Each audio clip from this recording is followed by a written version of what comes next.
Welcome to Reap What You Sow.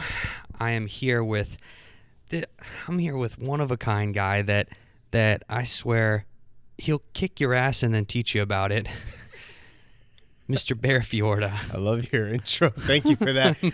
I know it helps as well as I actually have a nonprofit where I teach people martial arts for free and they're sparring there. So, oh yeah, that's definitely one of the things that could happen. I mean, that's the whole intro. That's part of it, is that you're the guy that has been known to help a bunch of people in person, online, tips about fighting, but also is a sick fighter as well. But thank you. We'll transition to that side because I'm really stoked about your nonprofit and how you do things there. Like, walk me through what a day in the life at the gym looks like when you're training and things like that. So if I'm there, usually I'm just teaching the classes and running the students through stuff. And we actually have a small competition team right now. I got 5 people who go out and they compete in like point kickboxing matches, jiu-jitsu matches, even like smaller kind of more controlled MMA matches because some of them are minors. Yeah. But I love every moment of it, and I get to teach them all the stuff that I learn on a regular basis and the things that I've known for years now, whether it was Taekwondo, Muay Thai, jiu-jitsu.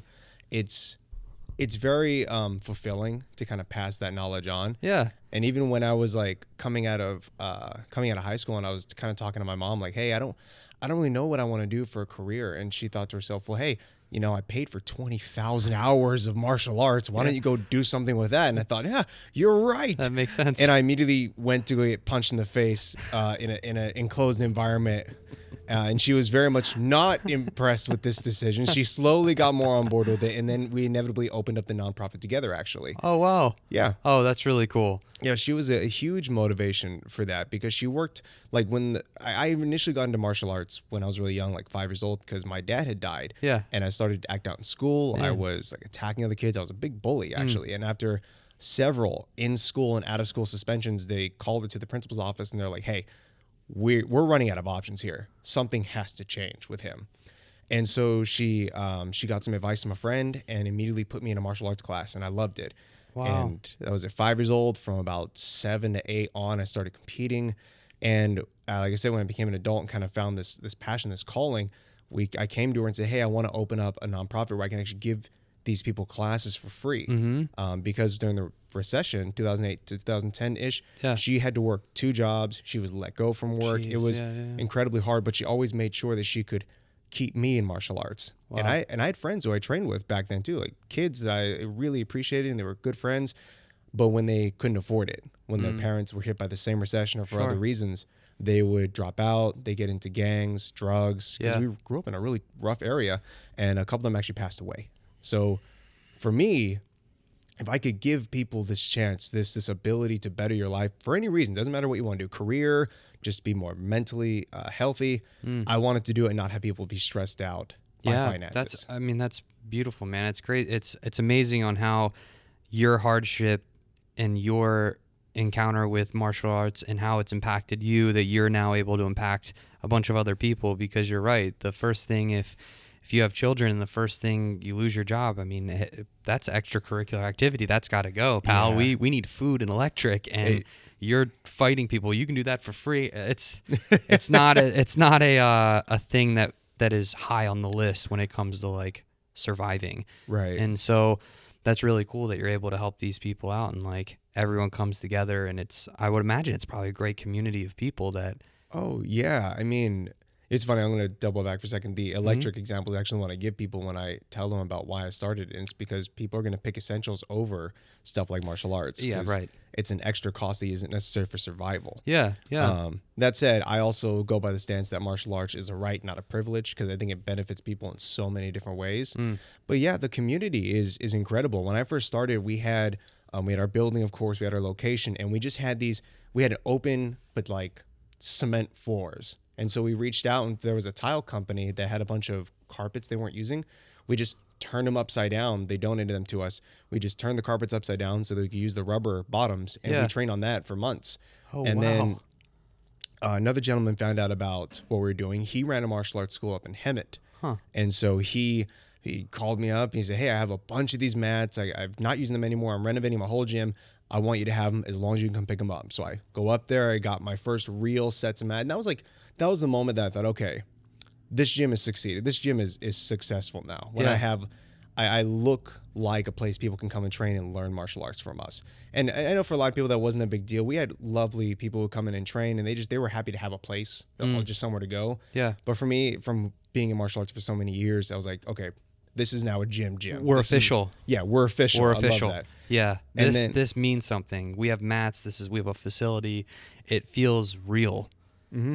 It really does. That was one of the biggest turning points in the gym. And then I later met a guy who taught my teachers in Taekwondo.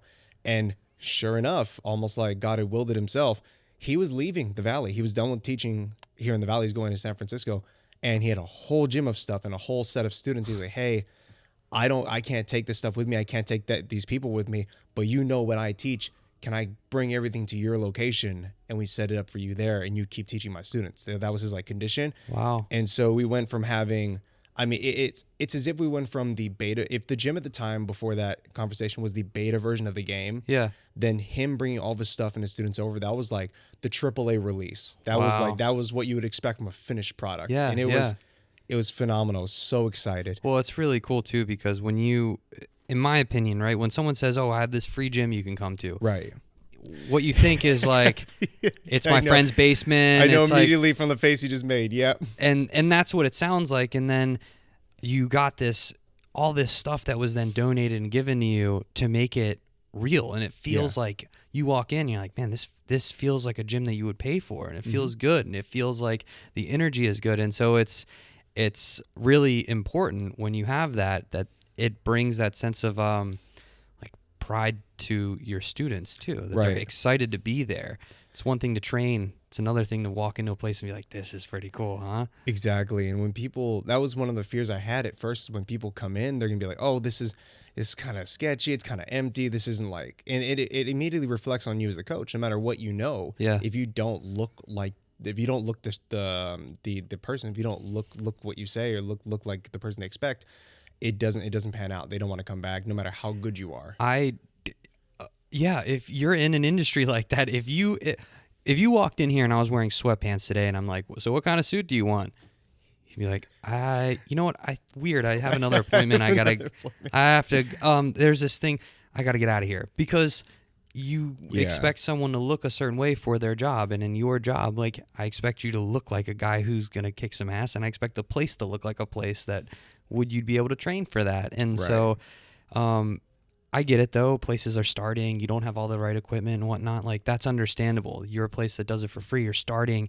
But then when you get it, it's just like, wow, you probably appreciate it so much more, right? Like, yeah, I was blown away by the amount of support. I have met trainers through it. I've met lifelong friends at this point.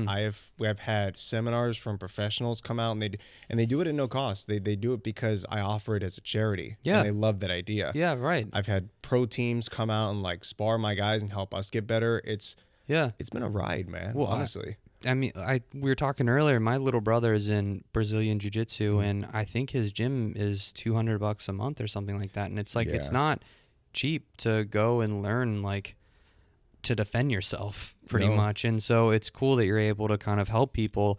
Of what are the age groups? What are the age groups that you We see? operate as young as 6 and as old as you physically can be while still being able to do it. Wow. Yeah, if you're 100, the slogan was 6 to 106. So if you are up there, no matter how old you are, and you want to come out and do it, if you physically can, come join us because we're not going to tell you no, or we're not going to hinder your ability to train. Wow. 6-year-olds is probably awesome, huh? Seeing Dude, like, training little kids is such a trip. oh, it's so because fun. They don't have fear yet. Yeah. They don't know what being afraid is. So it's like, okay, he technically has the skills, and he's been a month. He technically has the skills to spar, so let's let him spar. Give him some gloves, shin guards, headgear. Yeah. And then all of it goes out the window. Like everything he's learned for the last month just leaves, and he just bum rushes whoever it is, just straight hoping for the best. And I'm like, man, this kid is going places. I don't know where, but He's going. He's going somewhere. He's going straight out the ring. He just keeps running. just keeps running.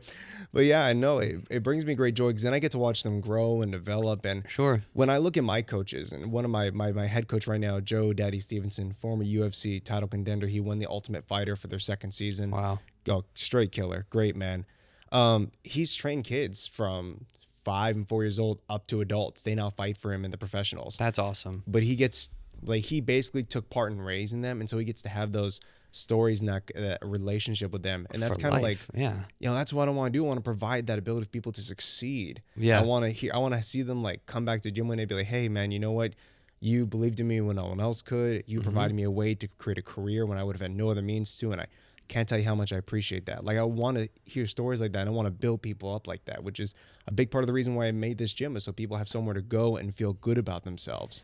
That's beautiful, man. And that's awesome, because I feel like that story is more common than not, of like, someone gave me this chance and this place gave me that chance. And just being the opportunity to be that place for someone is just awesome in itself. I mean, how long has the gym been open now? How long have you had it? We've been running it since 2018. That's awesome, dude. Yeah. No, wow, that's a long time. Yeah, and for a business that doesn't charge people anything, it's been a really long time. Yeah. I had a nonprofit, man, and it is not like it is so different, and it is hard, and it is challenging, and it's really respectable that you've ran it for so long too, because it's hard. It's hard work, man. Like, well, we need money, but we can't get it from the people that we give the thing to. So now we need to ask from someone else to get the money for the stuff that we need. And then maybe this place can get, it's a lot of like, but why don't we just charge the people? Oh, well, that defeats the purpose. So now we need to find someone. So a lot of like, moving things around to make it work. Oh yeah. And I don't know if you've ever heard of this before, but apparently when a company, a corporation has the option to sponsor a facility that brings up and treats rescued animals, or a business that teaches people to hit other people, they like to put the money elsewhere. They go with the cats and dogs. And albeit I'm an animal person, please support them too. Sure. But it definitely, like, if I wasn't on social media, and if I wasn't sending all the money I make from there and like my sponsorship and the fights to the gym, there wouldn't be a gym. There wouldn't be one. No. Yeah, I understand that. Trust me, the nonprofit I had before was recycling suits and giving to guys who are getting recently released from prison. That is fucking awesome. Excuse my language. Wow. That's okay. That's cool, man. It was the same problem. It's like, well, this guy's out of prison. He's looking for work, and the suit thing, like, oh, that's cool and all, but like, we need money elsewhere. And you're like, I can't compete with like a child or a dog. It's tough. No one wants to help rehabilitated prisoners. It sucks. It's so hard. Yeah. Like, I've even thought about, like, I at one point thought about when I retire, like, okay, I want to open up a security firm, and I would teach people. I would take the courses myself, of course. I'd do all the licensing, and then I thought, well, wouldn't it be cool to like give that option to people who are coming out of prison? Like, I'm not gonna get, like, it's not gonna be hardcore criminals, certainly not sex offenders, but it's people who just they had a rough go in life, they served their time, they're out, but they don't have options to do anything now because you don't have an option. And so then, well, we need ways to fix that. Well, here's a way. And then same stuff. At least the good news is that, the good news is that you have kids and stuff too, so you can promote that. That makes a lot of people like, oh, kids, right? We definitely rely on the kids. But 100% though is that all the stats make sense. This is an outlet. This is an activity. This is keeping people off the street. Like, all these things make perfect sense, and yet it's like, but a dog. You're like, but it really is that. Yeah, and I appreciate too. It makes the company look good as well, because there's a stigma around martial arts. And maybe if I had said it's like a kung fu class or a karate class, or even just said taekwondo, something people are still familiar with and doesn't seem that violent. Yeah. Excuse me. It's just they're a little more comfortable with that. But when you say mixed martial arts, and even if they have no idea what it is, and they're like, oh, mixed martial arts, Jesus Christ. Yeah. Guy getting his... The guy's got a laceration from one side of his eyebrow all the way down to his mouth. Like, I don't want to support that. Absolutely not. Right. So I kind of get it where the companies are coming from. And so it's hard to convince them, like, no, please, it's not like my kids are not elbowing each other. Like, what about the other people? That's not what we're talking about. Right. The kids are safe. Yeah. Well, and also too, it's allowing kids to get out aggression in a controlled environment, in a controlled place, where the idea is that it's not just about fighting. It's about the discipline areas of martial arts. And I did karate for 2 days when I was probably 8. I don't mean to laugh. And I hated it. Yeah, I was so angry. I thought I was going to be a karate master. I got in there, and then I was like I said, I was maybe 7 or 8 or something. I was like, I don't like this. Yeah. But I have a really good friend who has done karate and now is an instructor and a black belt and all this stuff, That's great. right? But Great. he wrote a book on all these principles. He has a book called The Way of the Samurai. Oh. And so he talks about all these different principles that he learned through karate. And another guy that was just on 2 episodes ago, Sean Cannon, he wrote a book called The Way of the Cobra, and it's all about Cool. his learnings. He was on like Karate Kid and stuff. Yeah. But he does karate and all these martial arts and whatever. And so I've learned all these principles and the way things work there. And it's really more about that discipline and about respect and honor and that type. It's not just about like this, how you beat someone up. It's right. It's the best way I've heard of it is, it's from a very well-known MMA coach. His name's Fiorda Zahabi. He's trained some of the best people in the world, like George St. Pierre. He was a welterweight champ for years. Yeah. And he's still making some of the best fighters ever. Yeah. But one of the best things I ever heard him say is people who understand what real violence is do not seek real violence.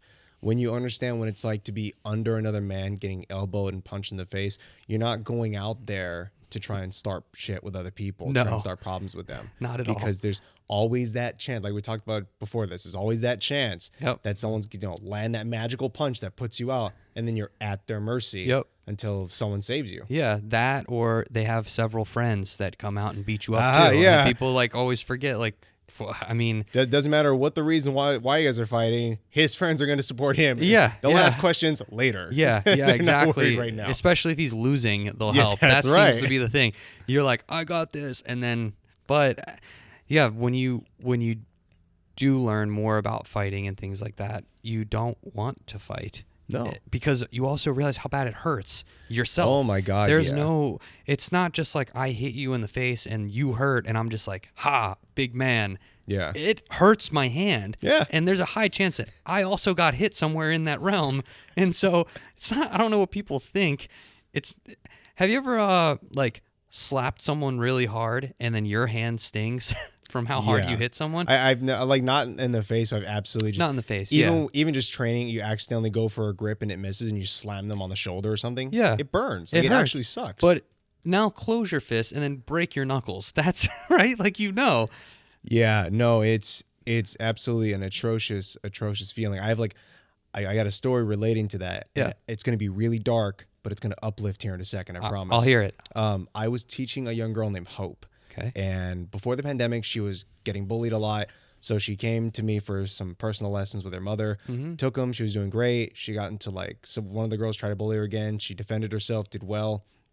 And I was so proud of her for protecting herself. Sure. Pandemic hits, she can't train with us. So she's just at home really. And at some point while they're at home, they have a break-in. 2 dudes are cleaning out their house. One guy's grabbing the stuff. Other guy's holding them at gunpoint. And it was freaky. But in her mind, she's like 13 years old at this point. She sees his face, and so she thinks, I'm gonna die. He's gonna kill me. He can't let me live. I can ID him. Sure. He looks away for one moment, and I don't know where this little girl pulled the aver, but she hit him like David and Goliath with a sling, a big fist, just as hard as she could. Hits him when he's not looking, drops him. They grab the gun, they pull it away, they call the cops. And it was done. They were arrested. Turns out they'd already hit like 5 other houses. They got a bunch of people stuff with them. It was no way. It was incredible. And I was like, her mother texted me this the next day. And I was immediately like, I was so proud, but also like, please don't punch people with guns. You don't know how that can end. But the reason why I went into this is because as we're talking about breaking fingers, she got a boxer's fracture from it. Her pinky shot straight up into the back of her hand. And there are far less noble ways for that to happen. Like you guys get pissed off at someone at a bar and you hit them and all of a sudden you don't have a pinky knuckle anymore. It's gone. It's somewhere over here in this region. Oh man. And you got to go have surgery and hope that it goes back to relative normality. Because it's not just, you're not guaranteed when you have a serious fracture like that for things to go back to normal. A lot of times they don't. No, they don't. They just get you to a regular point. And to add to that story, she's fine now. She's safe. Everything's good. I don't think she's an adult yet, but she hasn't been training with us for a while. She's off living her best life. That's great. Certainly no more gunman incidents. That's amazing, though. Yeah. That's like the best thing in the world. Yeah. Sorry, you have to do a shout out for the Silent Monk CBD that you're partnered with for the gym. Oh, I'll throw that in right now. And I wouldn't bring it up because that'll get him flagged, but something you need to Mhm. was so, and you should say if you put it on Insta, the people that robbed that place did kill a few people. They'd gone in on. You can't do it on YouTube; it'll get you flagged, Hmm. but it'll boost your numbers I on. had no idea. Yeah. Okay. Wow. They did kill a bunch of people. They went in for robbing. So, off the record. Well, yeah. You got to bring up Silent Monk and getting the list. Well, yeah, that was just it was a very odd moment for me because I got the text message as well from her mother, like I said, and I thought to myself, man, you know what? I'm a martial arts instructor. I'm Yeah. not like her dad or cousin or uncle, nothing like that. But I felt like I deserved at least a phone call after that. Right. Yeah. It's just one of the things like a phone call is a little bit more like a little more inclusive. Yeah. And that was the text message is passive, like, hey, where are you? Store. Oh, that's fine, whatever. But it's like, hey, where are you? My cousin died. Oh, you could have like called me over that. Something a little bit more. Yeah. But Yeah. That's okay. That may be me just being a little bit emotional about it because I was scared for. I was so happy but so freaked out at the same time. That's one of those situations that we see videos online of somebody getting a store robbed, and we're like, if it was me, I would have done this. And like, I don't think that's always true. A. Yeah. But B, for a young woman to like Mm-hmm. take that chance, that's like incredible. And then for her to be at your gym learning self-defense not too long before, I mean, it's wow, it's crazy. Yeah, she only had a year consistently, and I think more than anything else, I helped build her confidence. I think, excuse me, I think more than I did teach her like cool stuff or super fancy ways to end a fight. It was more so I just gave her the confidence in knowing that she can do something to protect herself, and she took it to the most extreme thing I could ever imagine. Right. Yeah. You know. Yeah, So yeah. Beyond that, she did very good. That's amazing, man. And while I don't want my students to punch gunmen, I do hope that they get that level of confidence. Right, yeah, Yeah. she's got supreme confidence. Yeah. But my little brother, as I mentioned before, he started doing jiu-jitsu, and he did not have a lot of confidence about like in himself. Yeah. And man, it's incredible how much he's grown. Like, he's been doing it for a year and some change now, and he's competed, he's won a couple medals, and like, he loves it, and you can see it in himself how much he cares about himself and how he feels good. And you were just mentioning about the way she built that confidence, and I think you're right. I think it really boosts that for a lot of people. Did you feel like that too when you started doing it? You know, I think I felt, for me, it was more like I had emotions to work through more than anything else. After getting through all that, after basically having therapy with martial arts, in a sense, then I found that, okay, I've got my black belt now. I'm pretty confident. And then I met someone who's now a very good friend of mine, but at the time he was just kind of an acquaintance. He was an ex Muay Thai kickboxing champion. And he beat the ever-loving shit out of me in a sparring match. Like, it was pathetic. At one point, I like turned around, gave him my back, and I was like, "Why'd you turn around?" And I said, "I don't know." And he hit me again. And so confidence went down a little bit after that.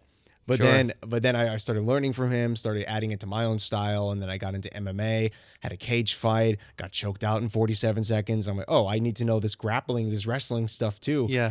And eventually, I built all that confidence back up. Sure. After getting I've been in this for a little while, feeling confident, myself feeling decent, it slowly came back. Yeah. It came in waves. I felt really awesome. Then I got beat up a couple times. And now I'm right back there now. That's what they say that we talked about the first time I saw you, was that Dunning-Kruger effect, where the least amount of expertise you have in a field or experience in a field, the more confident you are.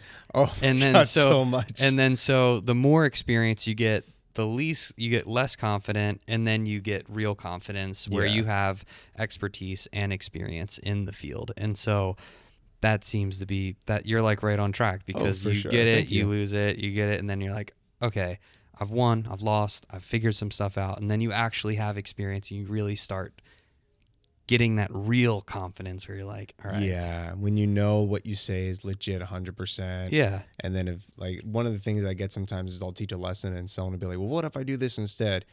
And sometimes, especially in the beginning, I would get stumped. Like when I first started posting videos on social media teaching people, I get a question. I'm like, wow, I never thought of that before. I can't really answer this, which is wild. And I don't have a coach right now because of the pandemic. I can't go ask someone for this information. But after, getting with a fantastic team, I train with Dan Henderson's gym, another former UFC middleweight champion. Wow.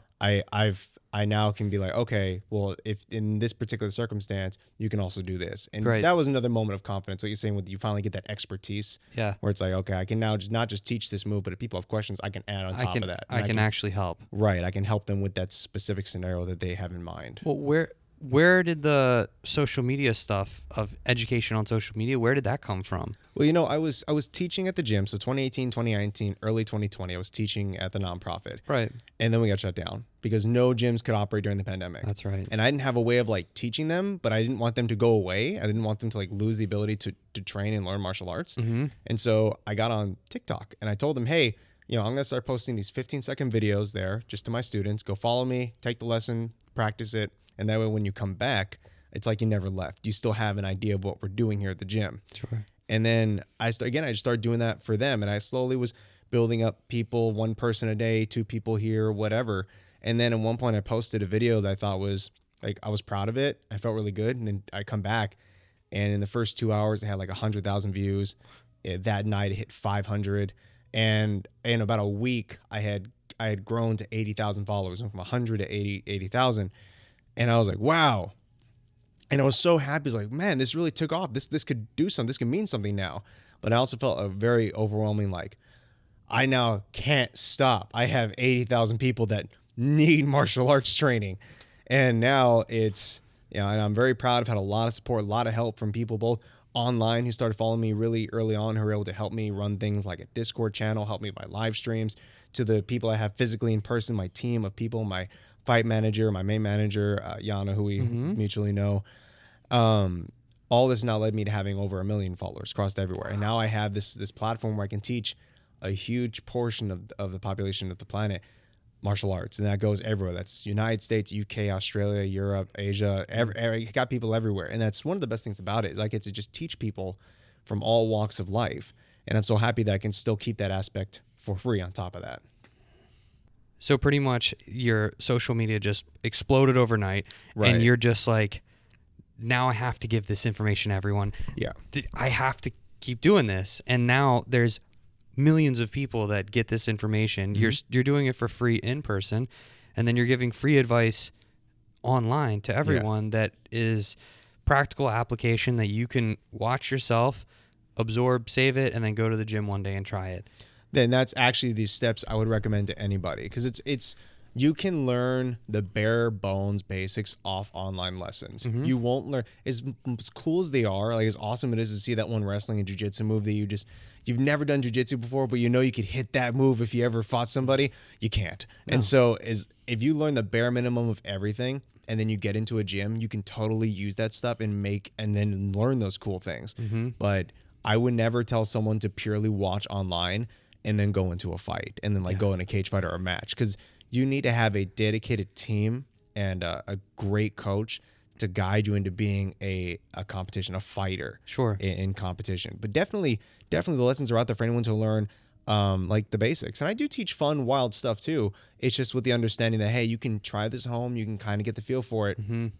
But again, if you want to fight, you will inevitably have to take this to a more professional, to a place, a physical place where you can train. Well, because that would be building false confidence of just like watching a video on YouTube and being like, I can do this, and then just getting in a fight. It's like, that's crazy. And exactly.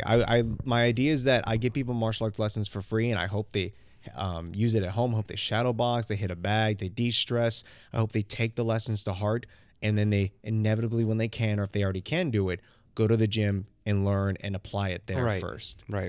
Because I don't want to. I just don't want to build people up with false, like you said, with false confidence. Yeah. Because after teaching it for over a decade now and training in it, I definitely know that a good place makes all the difference. Sure. Yeah. You want a good place to actually train. And by the way, a lot of the stuff like nailing a cool move or whatever, you normally need another body to do that. You can't just be at your house like, this is the pretzel, and you're just laying there with a pillow. Like, you need someone there, and so ideally that person is also skilled and can help you. And so it's just really cool though, because even if they watch the video and they don't know anything about it, they don't practice at home, it plants the seed that maybe they'll do it and learn about it, and that Yeah. could change the trajectory of their life, right? Oh, Like, 100%. so it could one day like, oh man, you know what? I've been seeing a lot of this guy. I'm following him. He's always putting these videos up. Maybe I should check out a gym. Yeah, absolutely. And then they go- I like to think of myself as I'm more of a, like, I'm definitely a coach online, Mm-hmm. but I like to think of myself as the more grand picture. I'm motivation for people. Right. They see it, they want to learn it. Maybe they figure out they can't get it at home, so Yeah. they venture out to try a gym. Because a lot of times Sure. people ask me like, "Hey, I want to learn X, Y, and Z. I want to compete. I want to do this, that, and the other. Where do I go? What do I do?" And I say, "Go to a gym. That's the best thing you can do." Right. And they tell me, "Well, I'm afraid. I'm afraid to walk in there." And what it eventually happens is that their desire to improve their skill, their desire to make a career, inevitably outweighs that fear. And so they finally they walk in the door, the receptionist talks to them. They have no choice but to go and communicate with them, because it's really weird to walk in, hear someone say hello, and then walk away immediately. Right. And so it's like a little bit of peer pressure and some awkwardness forces them in the door a little bit more. They finally get into a class, they love it, and then it's no longer weird to go back. And so it's definitely like, I love seeing people, I love motivating them, and then hearing the stories of how they went ahead and they did it and they bettered themselves because of that. That's cool. Yeah, that's always a nice thing. And anything new is always uncomfortable. And then especially in a class setting, Yeah. it's, imagine your first day of school. It's the same thing, but now it's just you're in gym clothes and you're an adult. So it's just that uncomfortability. It's funny you mentioned earlier, like that uncomfortable, that awkwardness, that new stage. Yeah. That's what makes people who start martial arts some of the most dangerous people in the gym. Guys who just start doing, like, especially jiu-jitsu and wrestling, you just started, because you don't understand how to relax at certain points. You don't understand how to move your body around to kind of accompany what the other person's doing for like a drill, or maybe you guys are going live and you have to escape. Well, to do the escape, it requires a little bit of you being able to release and relax your body. These guys can't do that. So they're a danger to themselves. They can roll into something, get seriously hurt, and a danger to the other person. Right. Like if you got a really big dudes doing it for the first time, but even if you have a skilled partner with him, if he gets picked up and slammed, it doesn't matter anymore. And that can happen in a live match. Right. Like I've had kids come to the gym and they're brand new and they get all tense and they kind of freak out when they have a grappling match with one of the more experienced students. And that's when you got to go over and kind of chill them out and remind them, hey, this is a learning environment. You can kind of take it easy here. Yeah, he sure. or she is not going to hurt you. They're here to help you. Right. Like guide you through the lessons too, and kind of really take care of you. And that's sort of the job of the belts and the higher ups there, is to kind of watch over the new guys and make sure that they're okay, but also don't get a little too like antsy and uppity and accidentally hurt the person they're with. Yeah, well, I know that I've wrestled with plenty of my family friends and things like that. Like I had a buddy who was #1 in wrestling for Greco wrestling, and like he's a stud right there. That's the dude who tear someone's head off. Yeah, we would wrestle and he would mess me up. I mean, it was crazy. He would kick my ass, but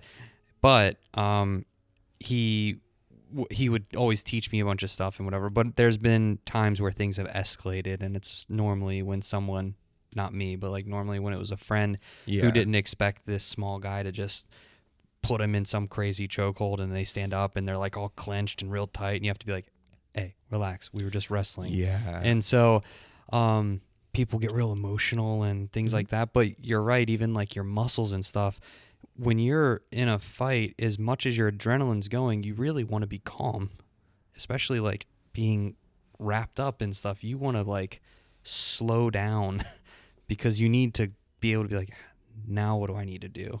Right. Is that accurate for you? Is that how you feel? I think when you can get to a point, and that takes, what you just said takes like years of dedication, because when you get there, it takes a while to get to the point where you can just think to yourself, okay, I'm in this terrible situation. This dude's choking me. This guy me in an arm bar. He's ground and pounding me. I'm in a bad situation. I need to stay calm enough to think through what I'm going to do to get out of this. Yeah. And that takes a very long time to be able to collect yourself under that amount of duress. I'm not saying I'm there, just for the record. I'm just saying that I know that that's what you're supposed to do. In theory, you theory. can think it through and kind of like. I'm getting closer. It's just in different situations of life. Like, if I don't know, if I'm like, if the house is burning down, I feel confident that I would be like, okay, now what? Because of all this, my crazy past life, I think that there's been a lot of experience, which is like my next kind of segue, is that you brought up some of your childhood and upbringing and things like that. It sounds like you had a pretty wild life when you're younger. It's funny. I like to think that I didn't. I like to think I had a relatively mundane life, but when I talk about it, it's not mundane to me. And we actually, on a similar subject, we brushed this a little bit ago when we talked about injuries and like how if you're the one getting injured and it's happening to you, you're like, who cares? It's all good. Like I was telling you earlier how I one of my first time I broke a toe, went to the doctor and they said, oh, we can't really do anything about it unless it's cracked all the way through. I never went back to the doctor for broken. I've had numerous broken toes. All of them are going to look funky when I'm like 60 years old, but there's just nothing they can do. And broken toes don't hurt all that bad as a fracture. Yeah. And so when you look at it from that perspective and people are like, man, you were a bully as a kid. You went through martial arts. You had people pass away. You had people get killed, your friends. And then you went to cage fight and now you get broken bones regularly. I had the stomach lining, my left side of my abdomen, bruise, and it was deteriorated to the point where if I continued the training that night, I went to the ER when I thought I had a hernia. It was on the verge of tearing, and then I would have just started to hemorrhage. I would just start bleeding. And so when I think about that and I tell people, oh yeah, I know this happened to me too. It's like one of my worst injuries, but it's whatever. What do you mean it's just whatever? That's death. Yeah. That's you bleeding internally and you not knowing it because it's on the inside of your body. Yeah. And so I think when we talk about it, as I go through and I think of it from outside perspective, wow, this is like everyone's got a story, everyone's got a life, and so you kind of reflect and think, man, this was a bit wild. But it's crazy because we only know our story, so we think it's normal.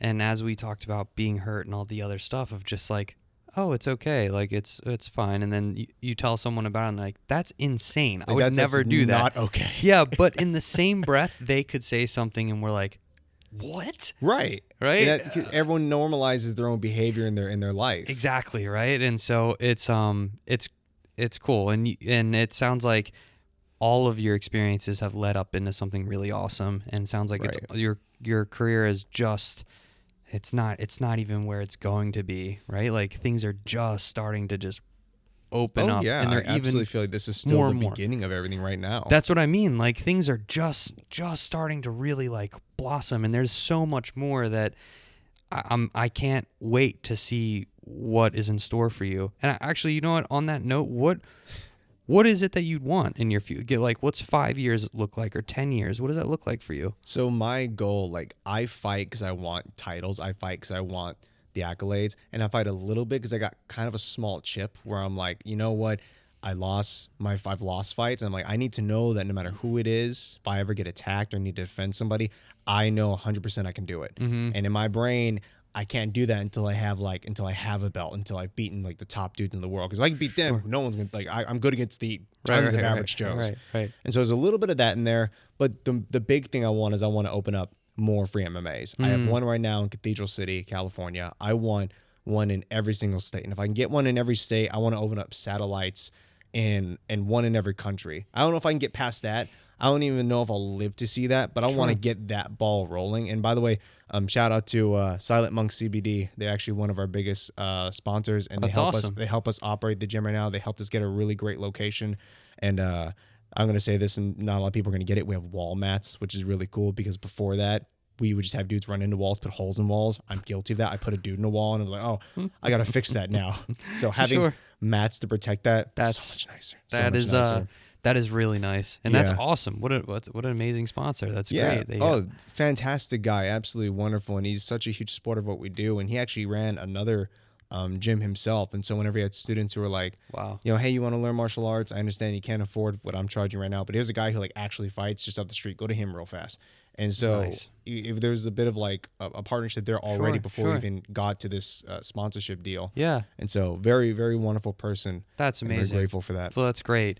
Well, that's really cool. And I think that your vision is something that I can totally see happening, man, especially as your career progresses and as the gym grows notoriety and as people start to hear more about it. And honestly, as a whole, martial arts has grown. It's exploded in the last 15 years. It has been something that has just gotten bigger and bigger and bigger and bigger.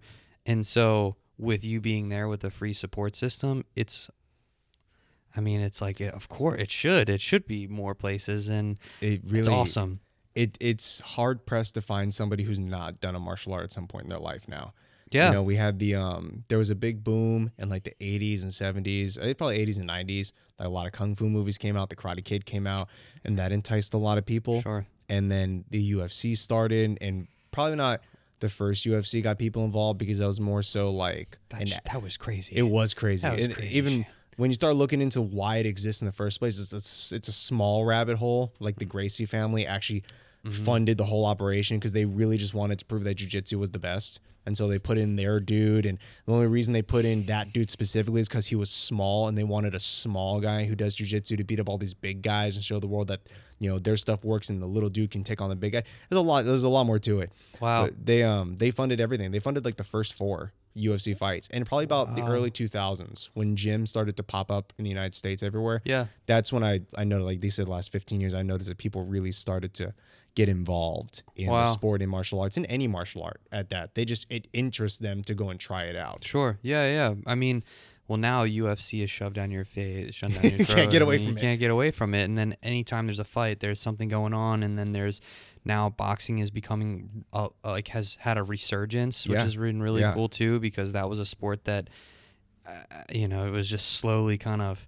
going Just fading away. out. Yeah. After you have Mike Tyson and all these like huge guys, then all of a sudden it's like, now who's the next generation? Well, everyone started doing MMA, so there's no Yeah. one doing the other part. So now it's like has this big coming up, which is really cool to see. But the amount of different styles of and formats of fighting is just crazy, and it's cool because almost like there's so many backgrounds that a fighter can have, right? Like you practice. What yeah. are the few that you train? So I have done over my life, Taekwondo is my first one, my main one. I then did kickboxing. I then learned Muay Thai specifically, which was like the predecessor to what we know as kickboxing today. Okay. Jiu-jitsu, wrestling. I did a little bit of Hapkido, which is a type of hand-to-hand combat. That's crazy. And then, excuse me. And then I learned judo by way of jiu-jitsu because my coach is not only a 4th-degree black belt in jiu-jitsu, he's a 2nd-degree black belt in judo. So he incorporates, he's also like an all-star wrestler. So he just kind of, if it's grappling, he slams it into class. It doesn't matter what it is. Sure. So Sure. But did you just hear yourself? It was at 7, 8 different things. it was that you- 7 in total Right. over the years. Right. So now it's just fascinating because then somebody could also have some boxing history and then some sort of wrestling from school or this, and then someone else Right. can have jujitsu and karate or kung fu or whatever. And Anything. It's just really cool because everyone's fighting style is so different, and it's really cool to watch people fight because it's the way that you move is influenced by the style that you learned. Oh yeah, Which if is- you got guys who have only done wrestling, and so when they learn a little bit of boxing, they go into a fight. You can see it in the way they stand. You can see it like they're very hunched over, very low. They're looking for like that one punch to just try and grapple you down. to the ground. That's Yep. all they want. Yeah. You guys from my background, they're light on the feet. They're bouncing. They're moving around. They're looking to set up that wild combo because they know it's not the first punch, but it's probably going to be the last one that hits you and hurts you. Right. And right. so all different walks of life, depending on where you started, kind of judge and kind of determine how you're going to carry yourself. If you have to defend yourself or if you go to compete. Yeah. It's actually, you just kind of made me think about it, was about kind of the different styles that you partake in and kicking. Yeah. What a concept, huh? Like, I think about being in a street fight, and there's not a chance that I would lift my leg off the ground. Yeah. And that is the most powerful thing you could do. I encourage, if you have to street fight, I tell people to not really kick, and only because it's not like a gym. It's Yeah, not right. a controlled environment. No. There may be gravel on the floor. There may sure. be uneven terrain. And if you fall, you've now gone from a good position on your To a feet bad to a bad position. position. Yeah. And even if you know how to fight on the ground, being on the ground is not great because you may do jiu-jitsu, but you don't practice for a guy to stomp on you. That's a totally different No, concept. that's different. But but if you do kick, just kick at the knee and kick low. Like go for the calf. The calf kick. Like if you kick me in the thigh, I will take a lot of good thigh kicks and be perfectly fine. Sure. Kick me 2 or 3 times in the calf and I'm not walking right. Right. It's just right. such a sensitive muscle. So if you're gonna do anything at all, keep it low. But still, if I was in a fight and someone kicked me, I'd be like, what? I'd be so confused. It shakes up the brain. It would, because Yeah. that's not a thing that it's all, hey, you see, and like you fight, and then that's all the stuff we've seen is this. I just love thinking the old timey boxing. Yeah. Of, Come here, you. Yeah. but someone kick you, be like, what? And anyway, it just kind of triggered that idea of like, man, if someone kicked me, especially one of those crazy kicks where it's like, hit you in the head, it's nuts to think about. I used to do a lot of like on my YouTube channel, I tried reactionary content a little bit, and I used to watch tons and tons of martial arts videos and like crazy knockouts, street fights, yada yada yada. But I remember one that I distinctly saw, and this dude was getting into a brawl in the middle of the road, and this big kind of cholo looking dude, he's got long shorts, got a wife beater on, he's squaring up, and the guy just kind of spins and hits him with what we call a side kick, where he hits him with the heel of his foot, with his foot's almost like this, and just nabbed him in the liver. And you see the big guy just stand there, he eats it, takes one step, and just like collapses, just falters. Wow. Because not only was it a liver shot, it was just that amount of power coming quickly. Oh man, it is a huge shock to the system. Of course, and then it's there, over. of course. Yeah, of all places, right? Like the liver dude will. It's like a 30-second, and you're like, you're gone. I sparred one of my managers, and she is such a nice person. She's a monster when it comes to negotiations. She's like a great, like I could not succeed without her. Yeah, we sparred, and I hit her with the very same kick lightly, and she mooed like a cow and then fell over. It changes your life. It changes you forever when someone hits you in the liver. If you thought you were tough, if anyone ever thinks they're tough enough to like go into a fight, just have your buddy lightly hit you under the ribs on the right side, just lightly. It will forever make you a different person. You will never think that like you're invincible again. No, you won't, because it doesn't matter what size you are. If you get hit there, it hurts. Doesn't matter. I remember being at the boxing gym young, and my uncle would always, when you're boxing, it was a lot of breath work. Yeah. The breath to keep your for sure. And like always making this sound. I'm like, why do you do that? And naturally, his demonstration was he just gave me a little, like this little hit right here into my liver, and immediately I was like, and I'm like 12 years old. Yeah. And then all of a sudden I learned pretty quickly, that's why you do it, because it keeps your stomach keeps it tight and tense. Yeah. Oh God, that was terrible, man. And that obviously wasn't the last time, but man, what a lesson. Yeah. No, it's definitely like martial arts in the world of fighting is so extreme, and there's so many different, you learn a lot about what can hurt you and what can't. Sure. And you learn how tough you are, not like physically, but mentally too. Yeah. But I make a bit of a dark turn here now. I'm thinking about it. You got to be careful of like scam artists. You got to be careful of people who can take advantage of you because of that. Oh, I would say man down, but I don't think that was a person. Phone. That's okay. It's a what? Phone. Oh, it's a phone. I thought you Yeah, said it's a my cell phone. phone. I'm like, oh man. No, it was my phone was ringing. I guess it fell out. That's Sorry all right. about that. But yeah, like we had I had a guy. Now I'm thinking about it. I had a guy on my radio show. I won a radio show called Tune In BTS. You can find it everywhere on YouTube for that, man. Anyone who wants to listen. Listen up. Yeah. And we had a guy by the name Joshua Fabi on there, and he was a huge, like, prolific cult leader. He actually indoctrinated some UFC fighters into the cult, and he had them, like, for lack of a better word, he had them tripping balls on mushrooms and stuff up in the mountains. Whoa. He took videos of them naked wrestling in creeks and put them on OnlyFans and made like $1 million. But he slowly coerced them into thinking that he's this awesome trainer and coach. And it kind of ties into as you train and you get hit a lot in the head, you don't kind of think right anymore. You develop symptoms of CTE, and it develops slowly. Wow. And so things like that become easier. And so it's really cool to like feel that, oh man, that sucks. I got to watch out for that.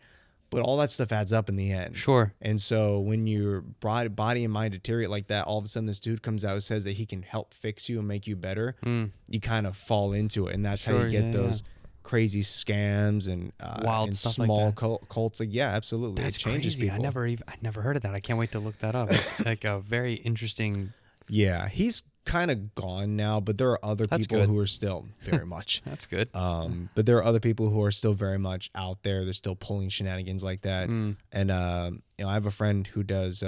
His name is McDojo Life on Instagram. He posts about fake martial artists all the time, and so you would think it's few and far between, especially in the modern age, where it's like, man, we have actual UFC people. I know what's real and what's not.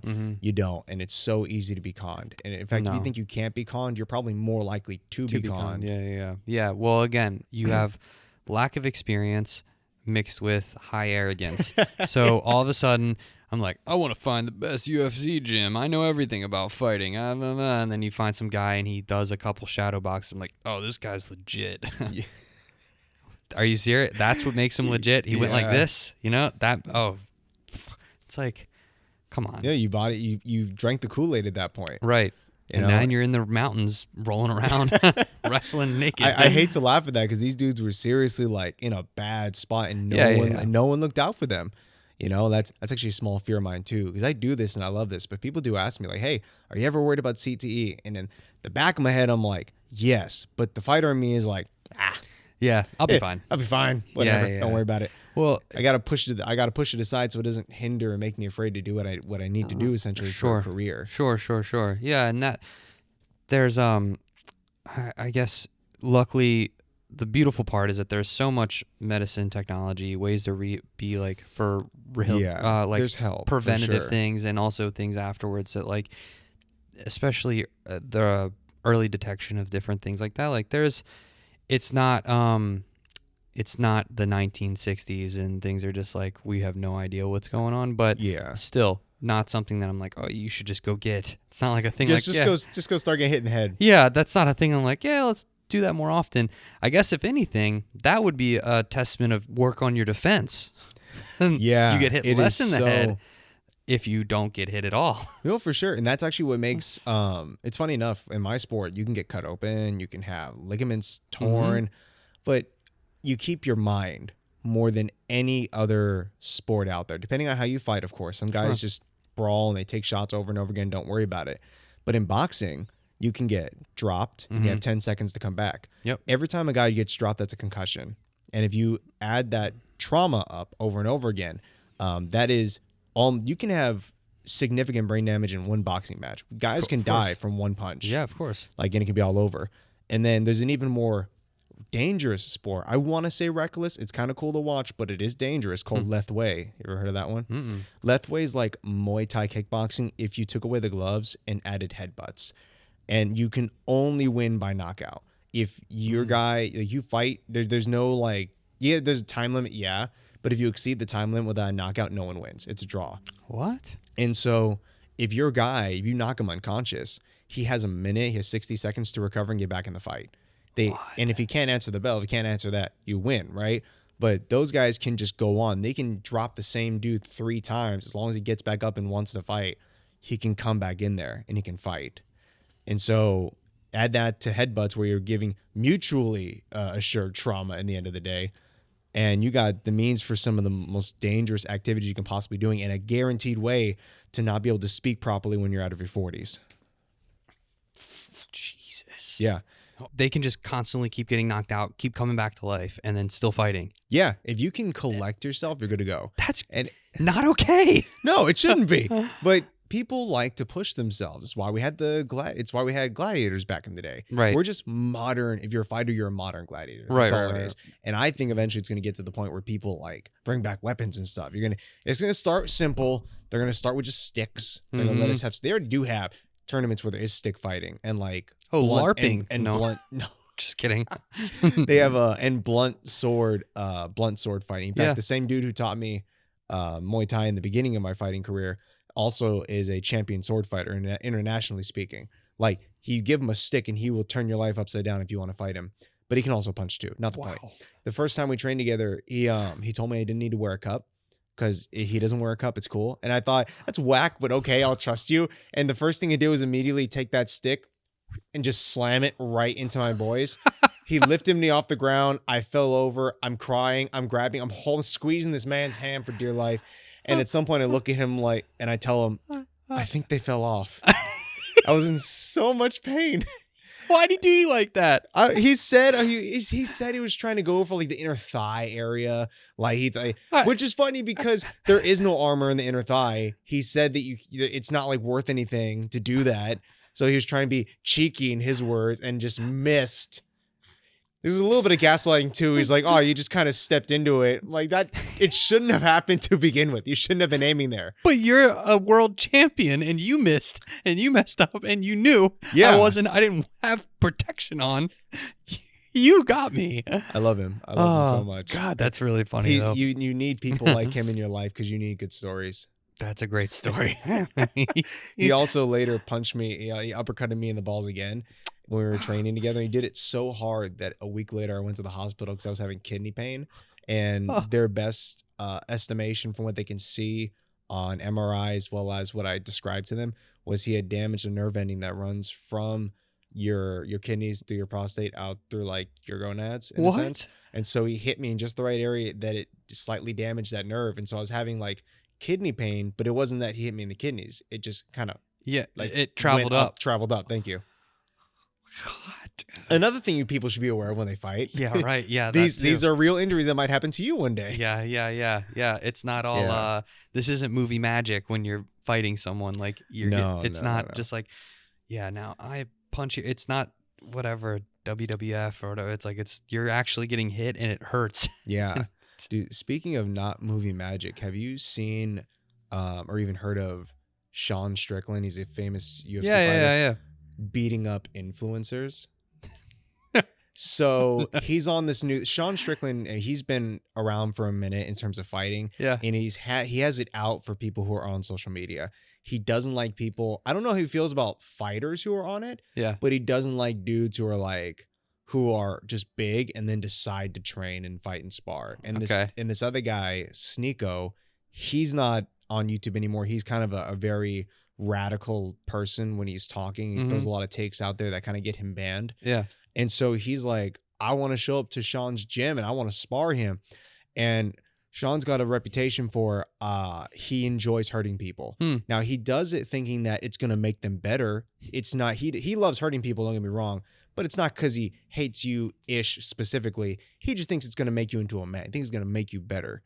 And so sure enough, he goes out there, Sneeko comes in, taps gloves, and Sean's just like playing with him for a second, but he's talking to him. He's getting his head like, oh, that almost hit. If only you knew how to aim. And he's just saying the wildest things like that.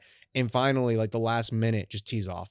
Breaks this dude's spirit with every punch. He's bleeding. He's bleeding everywhere. He's like falling over.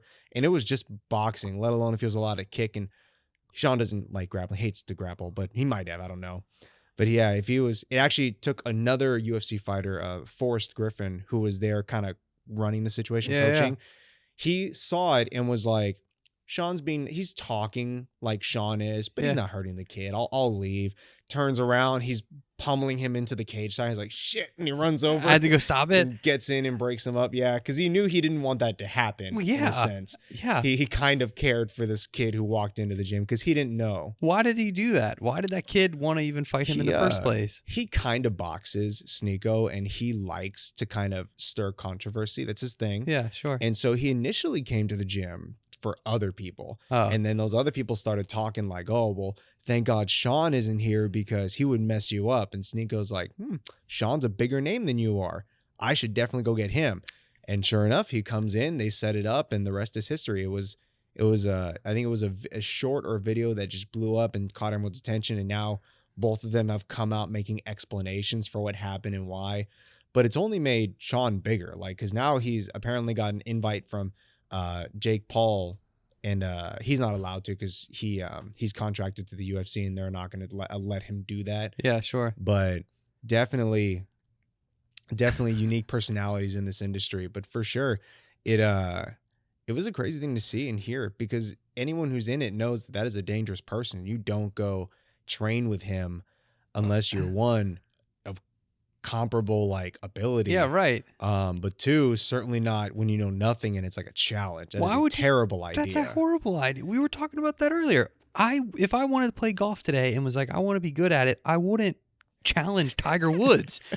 I just wouldn't do that. Yeah. He's clearly way out of my league. Mhm. I'd find someone with a similar low level skill and then grow Right. into that. Because that's what a sane person thinks. That's what a Yeah. person who can has That's like me. comprehensive thought will put That's together. like me being like, you know what, man? Hey, after this, let's fight. That's crazy. You're a professional fighter who teaches people how to fight. I'm not. Right. That's like the more the question would be like, hey, can you train me? That would be the logical thing. Not let's get in the ring and just beat the hell out of me. That's no, that's not cool. It was a trip to see, but I've seen guys like that in the gym all the time. Now, not nearly as good as him, which is funny. Usually people like Sean who kind of have that idea of I just want to hurt people. They don't last in a gym environment. He's a small enigma in that sense where he was able to push through. A lot of guys get in, they want to do that, they get hurt themselves, and then they don't want to continue anymore. Yeah, sure. So I actually give that more as a compliment to him for like pushing through that and keeping with that mentality, because it's kind of led him to being the champ and a former champ. He'll get it back. Right. But yeah, he is pretty cool to kind of, I say cool. It's scary to watch that happen, because I feel for the other guy being a fighter and coach and knowing that was a bad idea. Sure. But wild things like that happen in the industry all the time. And if you're in it, you kind of like, he should, in our brain, should have known better. Yeah, you should have known better. You don't know if you haven't experienced it. But some part of me though also is like I don't know this person or the person who got beat up rather, but like sometimes people need that too though. Yeah. They need a good ass whooping. And so I'm not taking sides. No, I'm just saying, like, some people need that. Not saying him. I don't know this guy. I don't know either of them personally, but like I definitely think it changes people's perspective. Like, I had a guy come into free MMA and he wanted to teach classes there, and he did a martial art called Sistema, which is well known in the martial arts world to be fake as hell. And so he wanted to come in and teach it there because at the time we were looking for instructors. And he told me what he did, and I thought, that's fake as hell. And so I offered him to come in and spar with us. And because I told him I didn't know what it was. Sure. In hindsight, I should have just been upfront and told him, hey, that's like, I don't want you teaching the hair, because in my opinion as a fighter and a martial artist, it's not good. Right. But I let him come in. We sparred. We beat him up a little bit, not maliciously, but more so like, just kind of tap. That thing you just tried didn't work. Yeah. And he told me like, man, I really feel hindered right now because I'm having to wear gloves. I can't do my in his words, kill moves, And I was that's wild, man. What do you feel like you can't do? And like, well, when you go to grab me in the leg to take me down, I would just chop you in the back of the neck and it'd all be over.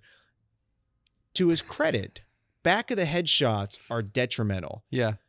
But just not what he's talking about. No. And so I'm like, you know what? Let's take off the gloves. You can do that. It's like, what? Like, no, I'll keep mine on. I'll keep doing what I was doing. You go ahead and take yours off. Let's give it a shot. And so we went through it. He did try a little bit of the neck choppy thingy. It absolutely did not work. And then he kind of left, for lack of a better words, a little bit salty. Sure. And so it's just like, weird things like that can happen from time to time. It just kind of, when it pops up, you got to kind of roll with it a little bit. But he never had someone like that come back again, thankfully. Right. Well, also there is like when I think we talked about at some point about controlling your power, right? And that's what makes someone a professional fighter is when you can actually control how much and how little you are putting, especially when it comes to sparring or training or things like that, where you're not trying to kill this dude. You're training or you're sparring. So like it doesn't need to be this fuel, like use all my energy on this guy. You can control how hard you're there's two schools of thought. There's the Tyson, I'll just call it the sake of it, the Tyson theory. And then there's technical sparring. And with Tyson, I would say it's because you go hard every round, you go hard every minute, and it can turn you into a killer, it can turn you into a fantastic fighter. Yeah. But on the opposite end of that, Muay Thai fighters, when they train with each other, super gentle, super fun. It's like they're joke training. They're fun training. And actually, I just started a new system at my gym that I call fun sparring. And it's you laugh, you have fun, you talk to your partner, but everything is super controlled. Because if I can tap you in the face lightly, I know that if I landed that same shot, I could put all my weight behind it. Sure. I know that. Yeah. People who've never trained a day in their life can punch as hard as they can immediately. So if you learn how to tap lightly, you learn how to control everything. If it really does land clean, you know that would have been a knockout. You know that would have been a fight altering move. Right. And so it can go either way. I tend to lean towards the more fun side, the lighter side, because it also saves on brain cells. It saves Everything. on long-term fatigue and damage of your body. Sure. Because where you can become a stud by fighting hard every single moment, you wear down yourself so much longer. So much. And even some of the top dudes in the industry now don't spar anymore. Right. They're still fighting, but they don't spar. They Right. only do pad work and bag work, and they do drills, but they don't put Because themselves in the line of fire anymore. They save all their energy for that one thing, right? And you ever do slap boxing with your friends where you like open I hand? did like as a kid. I don't think I ever did it as Yeah, I'd still do it. I'll just roughhouse on my buddy. I don't know. Yeah. We'll especially like I don't know what it is, but like being in the ocean with your buddies and stuff. You're like out in the water, and then all of a sudden you just push someone, and then you're like, "Come here," and you like, you take them under the water. You wait till the bubbles stop coming up. That's right. Yeah. It's conveniently People go looking for him later.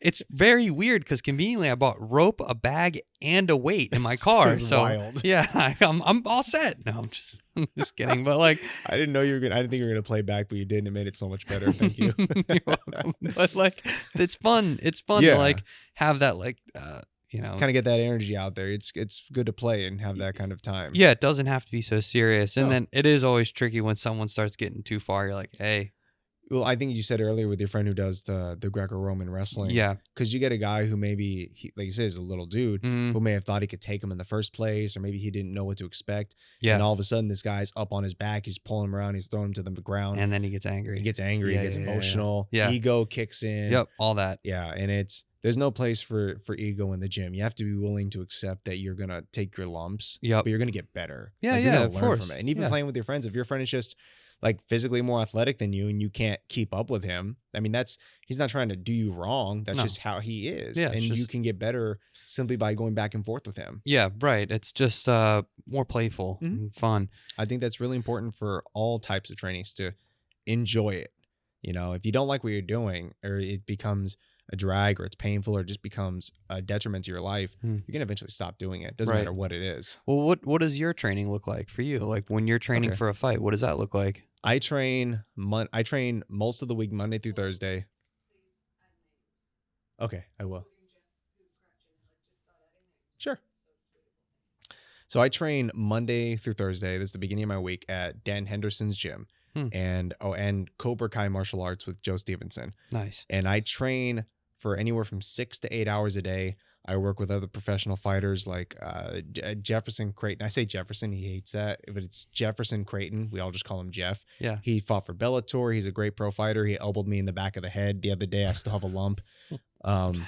You know, I train with these people who can really put me through the ringer in a sense, and they make me better progressively through that.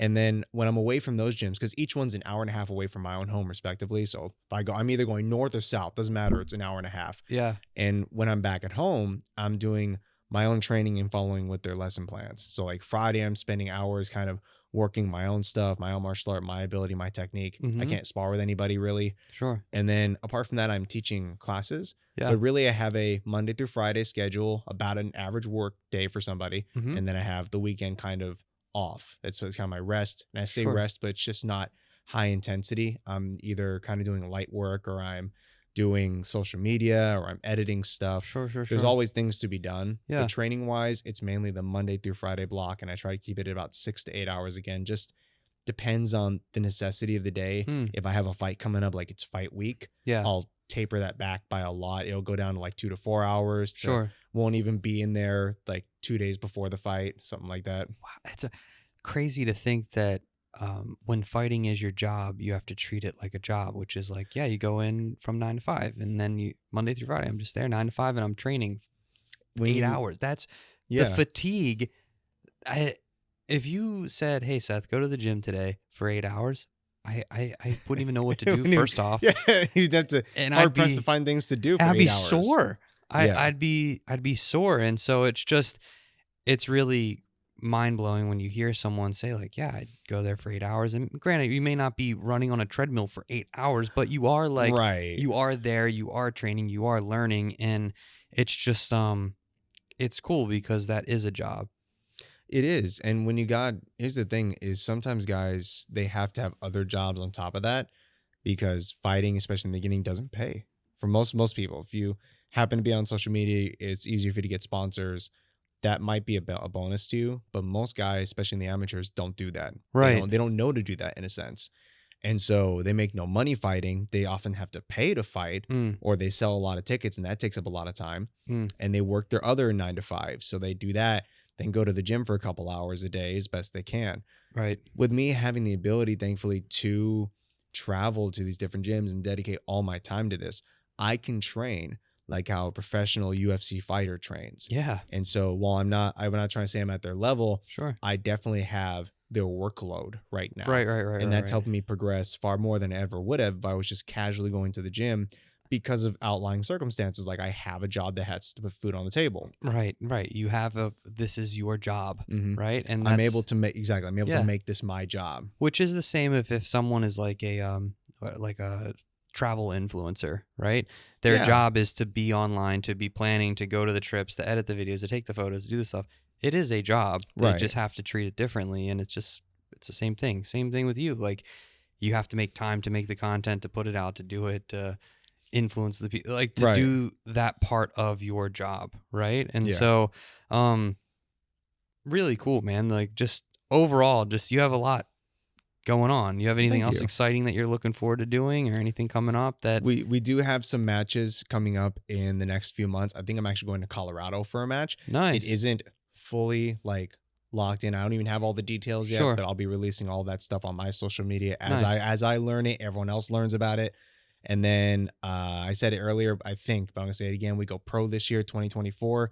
So I'm racking up all the last bit of matches I have right now, and then we make that transition. I'm also going to be on a reality show. It's What? yeah, I'm not like going to be in, but I'm definitely going to be there and be a part of it in a Sure. sense. I'll be like in the background. I What's might it talk about? a little bit. It's called, I can't remember I do remember. I don't know if I'm allowed to say the name. But what's it about? Give me. Well, I'll tell you anyways. It's called Queen of Temecula, and it follows this lady who was an ex Playboy model, now turned business owner, and she owns this bar called the Stampede in Temecula, Huh. and it's about her life and what she's doing every day. Yeah. But it's like she's a super interesting person, her story, the background, everything, and so I get to be there as a part of it. And like they'll be showing off a little bit of the gym that I'm at, to my knowledge at least. I'll be in her place. But yeah, I will be in a few segments here and there That's of cool. this reality show. And hopefully they don't take my face and then me saying something from a different image and cropping that together. They might. Like, I don't want them to film me saying this sucks and getting hit in the face, and they play that over me looking at like a drink that they have on the table. We'll see how creative the editing gets while I'm in there, but I'm looking forward to it. It's Hopefully gonna be the a good editor's time. nice to you. Hopefully the editor's nice to you. He has Yes. you wrestling someone, but then they edit it and it looks like you're wrestling somebody on the show. It's like, what? I wasn't even doing that. Yeah. Yeah. I'll bring them. I'll bring them like a coffee and a donut. So I'll sweeten the deal a little That's bit. smart. You Yeah. gotta get on the editor early. That's a good idea. The producer, whoever it is, be like, hey, wink, wink. Like, please be nice to me. But that's really cool, man. Yeah. And also on that note, where can people find your like social media? Like what's your name on social media and stuff? So everywhere on social media, it doesn't matter if you're looking for me specifically. Mhm. It is at bear like the animal Fiorda, Fiorda. Some Okay. people say it looks like an L. It's not an L. I promise. My name's not Florida. It is Bear Fiorda. And I also co-host a radio show called Behind the Scenes, or at TuneIn BTS. That's also everywhere, but we do go live on YouTube with the channel called K4HD TV. Nice. So if you want to hear me and my co-host talking about all things entertainment, it doesn't have to be martial arts. It is Yeah. about the entertainment world in of itself. We are there. Let's see. And apart from that, I also run my gyms, my nonprofit gym That's what I was social gonna media. ask. What's So that that is too? at Free MMA Gyms. And I call it Free MMA just to make it very clear what we are, what we do. So even if you call me and ask if it's like 2 weeks free, is it a trial? Nope. I'm never going to charge you from the first day to the last. You have lessons for whenever you want them. That's great. And I'll put all this stuff on the screen too so that people can see it as well. But that's Thank you. I awesome, appreciate man. That's that. great. I'm really stoked. That's it's just really good getting to talk to you and learn about all this stuff, especially with all those people and the fighters and all. interesting guy is what you are. And I have one final question for you though. Mhm. If you were to fight someone, is there like a dream fight? Someone you actually want to like? I would like to fight that guy. Is there someone that you have in mind? Conor McGregor. I'm Yeah. going to lose. I'm going to lose spectacularly. I don't think I have more than a few percentage of a chance, if you can even give me that much. But I will make a lot of money from this, and I will open more free MMAs. That's it. I will not become rich from this fight. I will open more businesses. I will give people more free martial arts. That's beautiful. Yeah, I thank you. I appreciate that. That's a Cool. smart man right there. You're like, no, you know what? I want to fight someone that I'll make a fuckload of money off of. Yeah, and you know what? And I'll use it to make more of my other dreams come true. Fine, Yeah. I'll lose. I don't care. No, not at all. But- It'd be interesting to say the least. But how cool would it be if you won? Like if I won, my God, I can't even imagine that right now. I've had people on the same note ask me like, would I let Mike Tyson punch me in the face for X amount of money? And I had some dude like, would you let him hit you as hard as you can for $10 million? And I asked if can I just clench my teeth? Can I just do that before he hits me? Like, I will 100% take a portion of that money to get facial reconstruction surgery. Mhm. And then the rest goes to wherever I want it. Like, it's $10 million.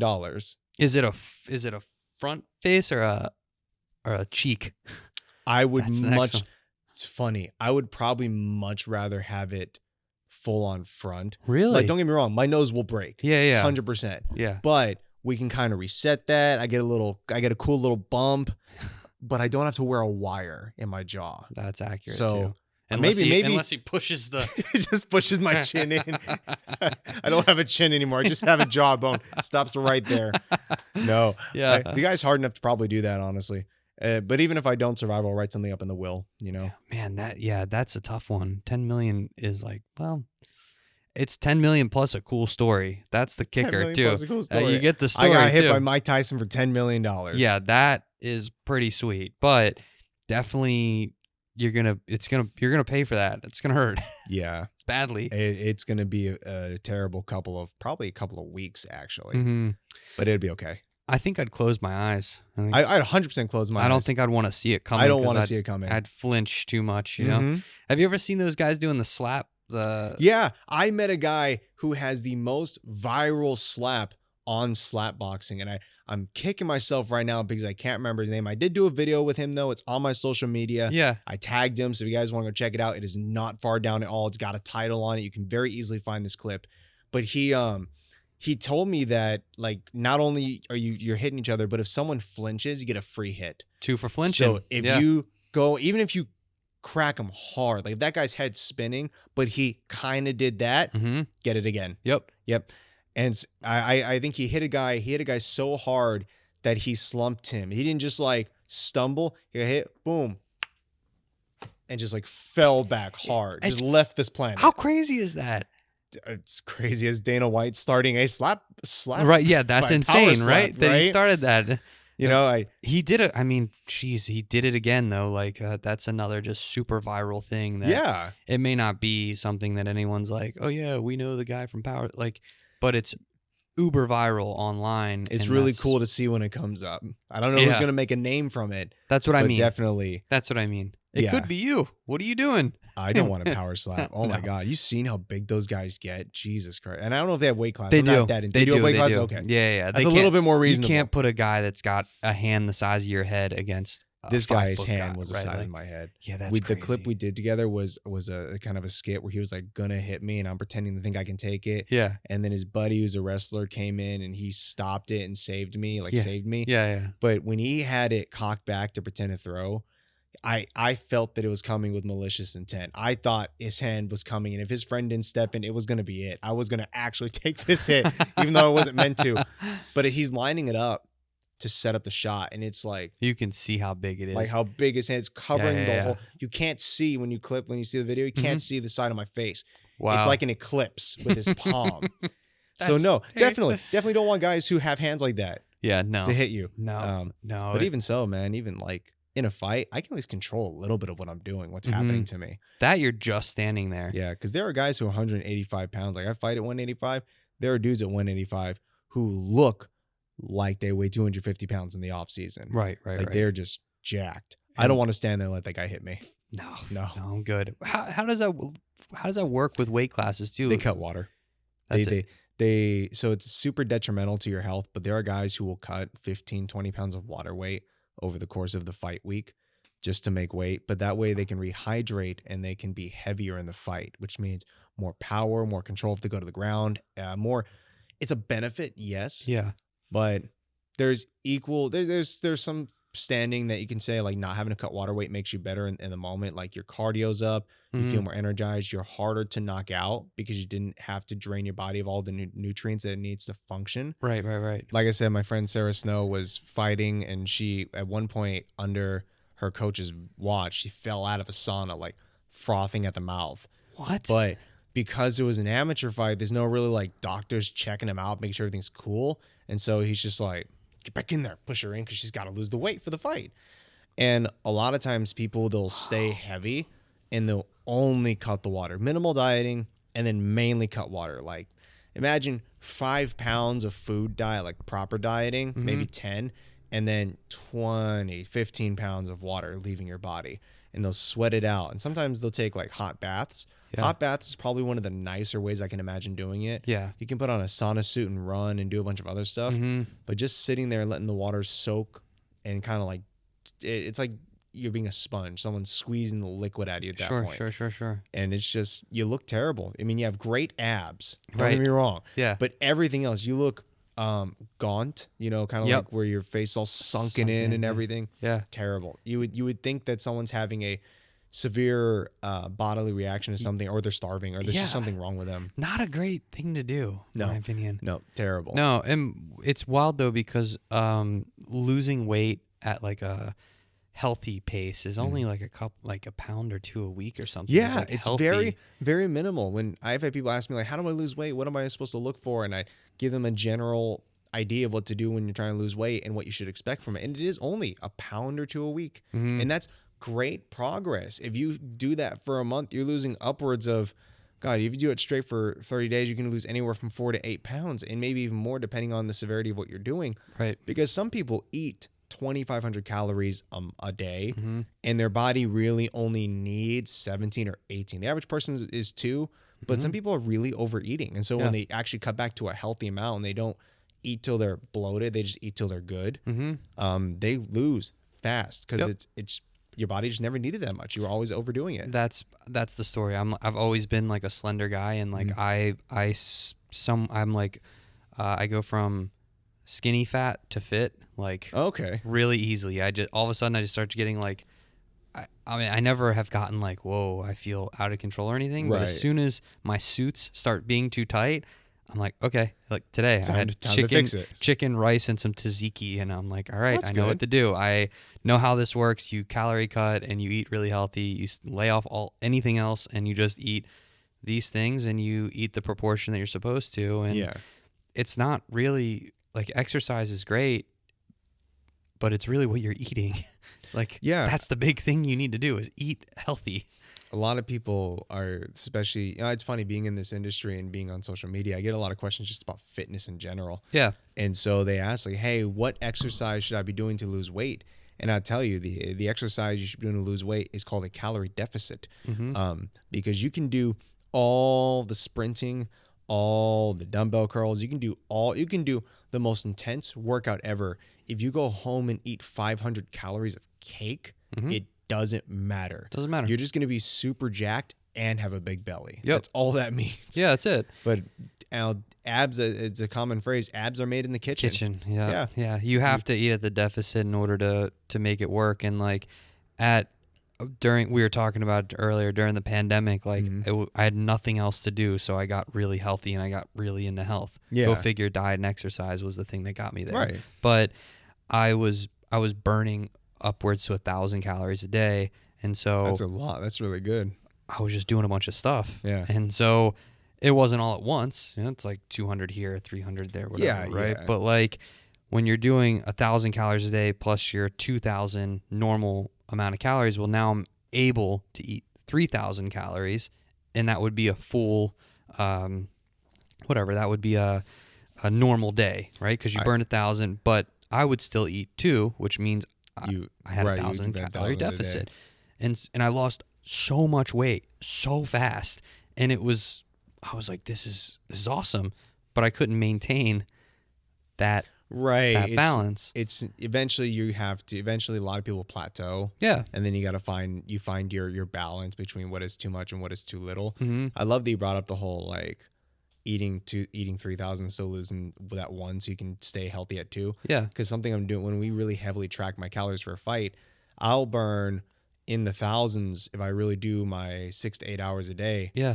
But that also means I have room to eat mostly what I want, and it's so nice to not have to worry about it. Yep. Because I can, contrary to what I just said, I can go home and eat 500 calories of cake because I just burn 2,500 being at the gym most of the day. Exactly. So there's a little bit of benefit to it. So if you're someone who's actually struggling out there with like weight loss and you don't want to restrict yourself, you want to eat a lot, well then just keep exercising, keep doing things that keep you moving. Right. The concept is eat less, move more. So if you are not doing a lot in general, then yeah, you have to calorie cut. You have to get into a deficit because that's going to naturally help you lose weight over time anyways, even if you do next to nothing, but just eat less. Your metabolism will kick in. But if you don't want to do that, you got to pick up your workout load by a lot. Really pick it up. Yeah, and I know tons of people are like that. They're like, man, I just like to work out so I can eat whatever I want and not be out of shape. And I'm like, Right. Hey, I get it. That makes sense. You want to eat a rack of ribs tonight and you don't want to feel bad about it. I get it. You've done that. And it is weird though, because I think when you start eating better, you have more motivation to go to the gym. And then when you go to the gym, you have more motivation to eat better because you're like, well, I just did this, so I don't want to. It's a positive cycle. It is. Yeah, it is. It is. It's like, well, I just went to the gym. I don't want to eat this cake. I'm going to lose everything I just went there for. And that kind of sucks. So yeah, it motivates you to kind of stay on track. Yeah, for sure. Then that's a healthy thing.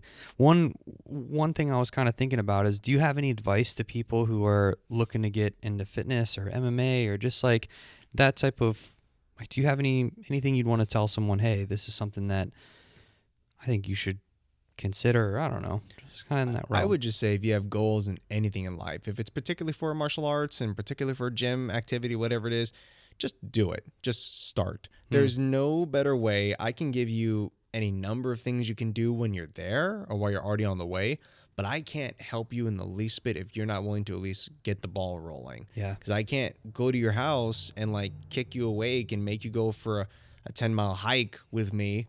That's just not going to happen. You have to want to do it in the first place.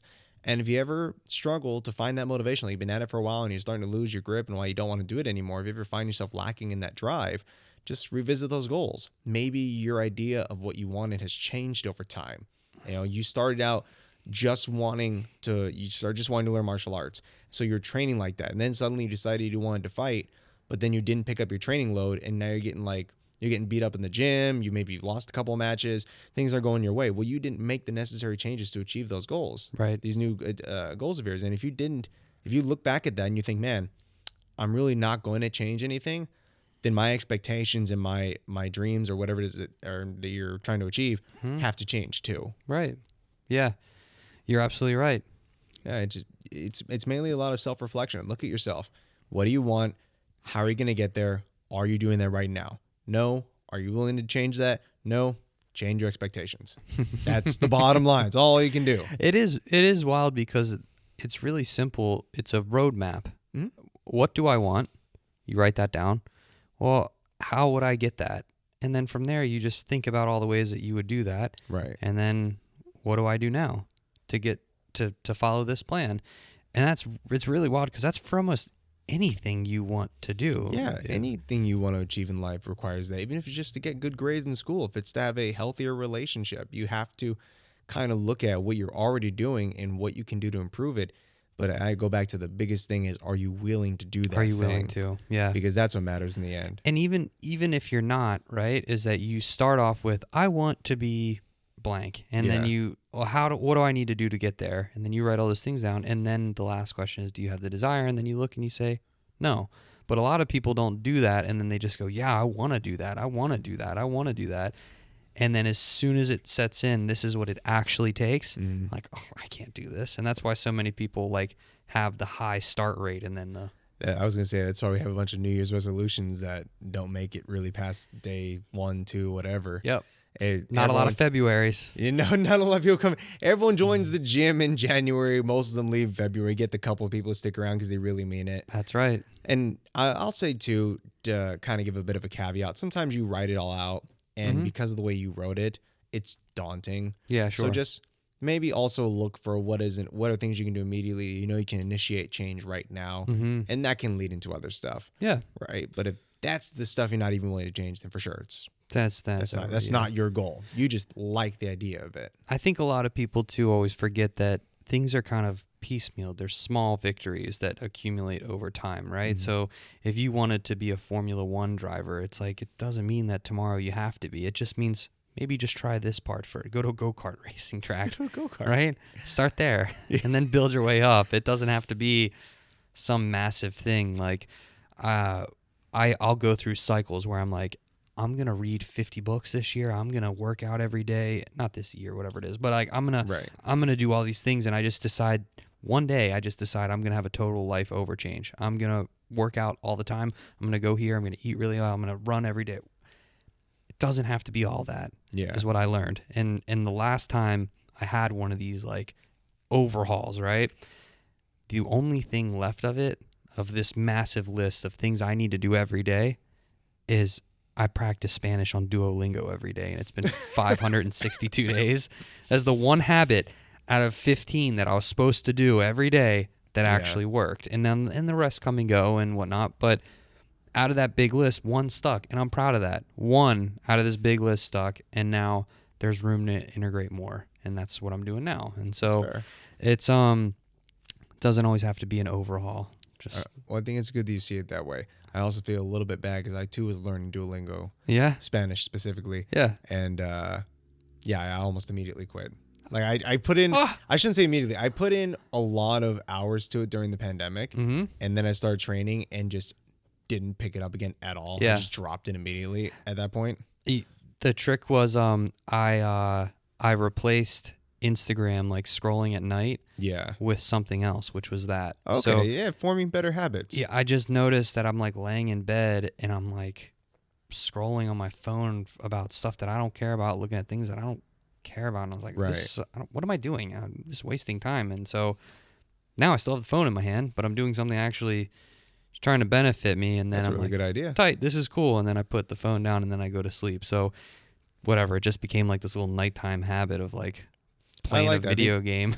I'm gonna try this again. Whenever I like have a useless task in front of me that's just kind of mind numbing, I could be doing that instead. That's okay. It's whatever. You don't have to do a bunch of lessons. I do one. Sometimes I do a bunch. Whatever. It's just, but try it. I will try it. It's fun. It's like a little game. Anyway, man, I'm really grateful for you being out here today. I appreciate you. This is wonderful. Appreciate all this, and I look forward to seeing you at your next fight and having you do all the. And I would very much like to have you on my radio show as well. That would be awesome. Thank you. Well, then we will absolutely set that up. That's legally binding, by the way. There's video evidence. I'm in. Good. I'm in. Absolutely. That sounds awesome, man. And is it nearby where the gym is too? Well, I guess it can be at your own house, to be honest with you. We do it we do it via live stream. Oh, sweet. Okay, cool. So you can have your very own setup. You can have your awesome background here. Yeah, sure. For the stream itself. So okay. Yeah. It'll be great. I'm in. That sounds awesome, man. Thank I appreciate it. All right. Well, now part 2, I guess, will be coming out soon. Yeah. This is part 1. Just continue it. Yeah. Now part 2. Well, anyway, thank you for coming out. I appreciate it, and I think that's it, man.